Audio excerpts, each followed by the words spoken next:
Now, I don't know about you, probably when I was growing up in the church and people started talking about the Trinity and doctrine, maybe if you're like me, it was kind of like, if that was you, you really missed something. Because I think there's something just brilliant and fascinating about this idea of the Trinity, that there's this God who's one and three. I think that it's at the heart of what Christians believe and teach, and there's a reason for it, because this doctrine is like one of the most important things you can grasp about God.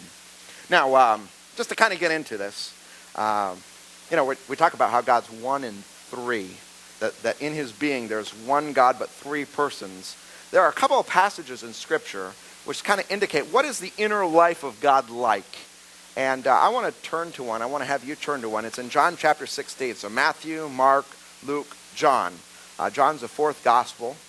And we have some words of Jesus as he's talking to his disciples. And he's trying to describe in some way or another how this works itself out, how the persons in the Trinity relate to each other. And we're going to read these verses, verses 12 through 16 in chapter 16. You might want to get out a piece of paper and a pen and write some phrases down. I'll put them up here on the screen just so you can keep up, because it could get confusing otherwise.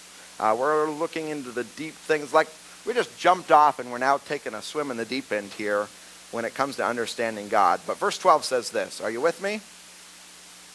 Jesus is talking. He's describing the fact that he's at some point going to have to return to the Father. He says this, I have much more to say to you, more than you can now bear. But when he, the Spirit of truth, comes, he will guide you into all truth. So Jesus is saying, listen, I'm going to have to leave, and there's a lot I could tell you about it, but it's more than you could bear now. But when he, the Spirit, comes, he's going to guide you into all truth. Then he goes on, he says, he will not speak on his own. He will speak only what he hears, and he will tell you what is yet to come. Which is a fascinating way of describing the Spirit. He's not going to speak on his own. He's only going to speak what he hears, and will tell you what's yet to come. And the phrase I'm going to put up here, if you're taking notes, you may want to write this down. The Spirit receives from God, right? He doesn't speak on his own. He only speaks what he receives from God. Verse 14. He, the Spirit, will bring glory to me. So we had this first phrase, the Spirit receives from God. He will bring glory to me. We're going to add to it this phrase, the Spirit gives to Jesus. You see that? He will bring glory to me. Then there's this phrase, by taking from what is mine and making it known to you. And so we might be able to add this phrase, Jesus gives to the Spirit. So he'll bring glory to me by taking from what is mine, Jesus gives to the Spirit, and making it known to you. Verse 15, all that belongs to the Father is mine. So we might add this phrase, God gives to Jesus. All that belongs to the Father is mine. That is why I said the Spirit will take from what is mine and make it known to you. So we may even add this phrase, the Spirit then, in turn, takes from what is Jesus, which came from God, and makes it known to us. I wonder what it would have been like to just listen to Jesus talk. He just, okay, the Spirit receives from God, the Spirit gives to Jesus, Jesus gives to the Spirit, God gives to Jesus, the Spirit gives to us. There's like this cycle that's happening among these three persons as they're giving and receiving from each other.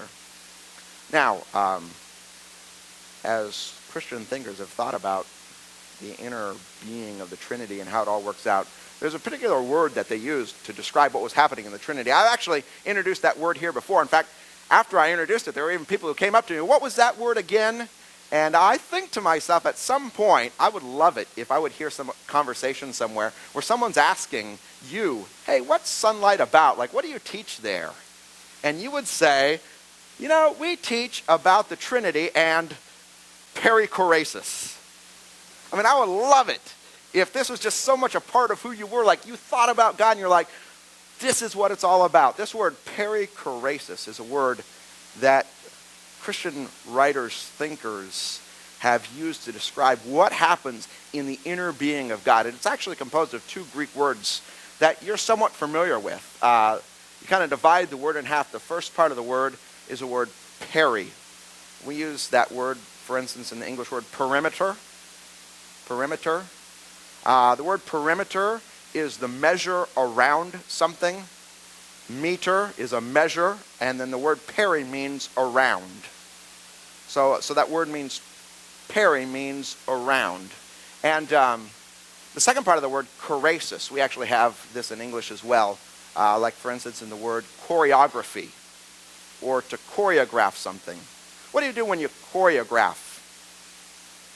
What do? You make up the steps of a dance, right?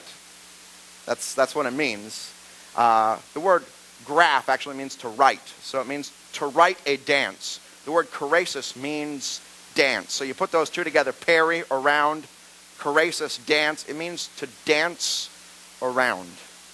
And as Christians thought about what this inner life of God was like, that the Spirit receives from God, the Spirit gives to Jesus, Jesus gives to the Spirit, God gives to Jesus. There's like this inner dynamic where somehow in the inner being of God, and this just, at this point you're probably spinning, right?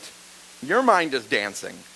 There is this endless dance of giving and receiving that happens in the internal being of God, which I think is awesome. Peri, just say it with me once. It just sounds good to say. Perichoresis. Someday, you're just sipping coffee. Hey, let me tell you about perichoresis. Your laugh means it's like, that's not going to happen. But it will. But it will. This is just awesome stuff. This idea that in